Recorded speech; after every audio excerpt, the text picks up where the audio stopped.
दोस्तों कभी कभी एक सेकंड का डिसीजन पूरा ज़िंदगी ख़त्म कर देता है। वो दिन नॉर्मल था। कोई ऑफिस जा रहा था, कोई स्कूल पे जा रहा था, कोई अपने फ्यूचर का सपना देख रहा था। लेकिन उसी टाइम दिल्ली के दरगाह में सुबह 11:57 में सब कुछ चेंज हो गया। सीसीटीवी में जो दिखा वो सिर्फ एक एक्सीडेंट नहीं था, वो एक मासूम की ज़िंदगी का लास्ट सीन था।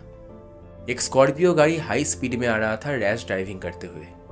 एक के बाद एक ओवरटेक और कंट्रोल एकदम जीरो। इसके बाद वो स्कॉर्पियो जाके सीधा एक बाइक में टक्कर मारा।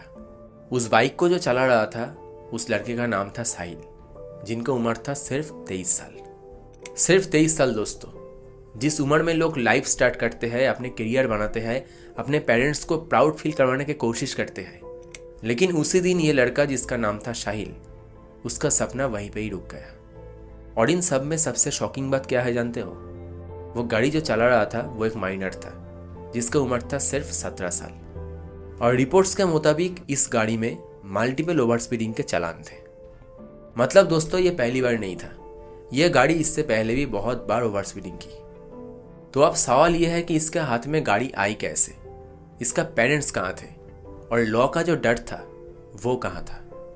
और इन सब में सबसे दर्दनाक चीज़ तो यह है कि साहिल के माँ ने बोला उनके बेटा वहीं रोड पर 10 मिनट तक पड़ा हुआ था। गाड़ी जा रहे थे, फोन्स थे लोगों के पास, लेकिन कोई भी मदद करने के लिए नहीं आया। सोचिए दोस्तों, 10 मिनट।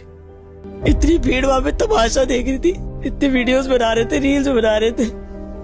किसी को ये नहीं हुआ कि किसी के घर का बच्चा है। ऐसा हो सकता था कि अगर टाइम पे उसको हॉस्पिटल में ले जाया होता तो शायद वो बच जाता।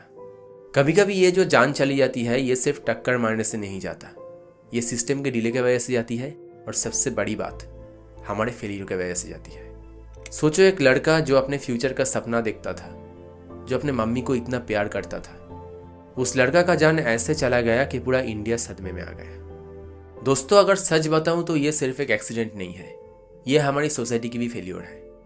एक रील्स बनाने के चक्कर में एक 23 साल का लड़का ऐसे चला गया। और सबसे बड़ी बात तो यह है कि इस माइनर लड़के को काट दिया किसने? शायद उसके माता पिता नहीं दिया होगा। ऐसा भी हो सकता था कि यह गाड़ी एक बाइक को टक्कर ना मार के एक ट्रक को भी मार सकता था। तब क्या होता?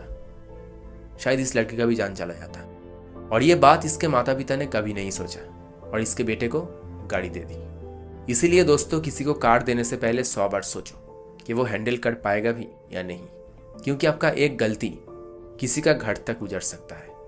सोचो इसके माँ की हालत क्या है, अब क्या होगा इसके माँ के साथ, क्योंकि ये सिंगल मदर थी। इसके बेटे के अलावा इसके पास और कोई नहीं था। इसके भरपाई कौन करेगा? कोई नहीं कर पाएगा। अब मैं आपसे ये पूछना चाहता हूँ कि अगर आपके घर में भी ऐसा 23 साल का एक बेटा होता और वो किसी दूसरे के रैश ड्राइविंग की वजह से घर वापस ही नहीं आता, तो आप क्या करते? तो दोस्तों अगर आपको ये लगता है कि रैश ड्राइविंग के अगेंस्ट स्ट्रिक्ट एक्शन होना चाहिए तो कमेंट में लिखिए, स्पीड मजाक नहीं है। क्योंकि आज अगर ये माँ को इंसाफ नहीं मिला तो ये बहुत बुरा होगा। और इस माँ को सिर्फ एक इंसान नहीं बल्कि हम सब मिलके इंसाफ दिला सकते हैं। जय हिंद, जय भारत।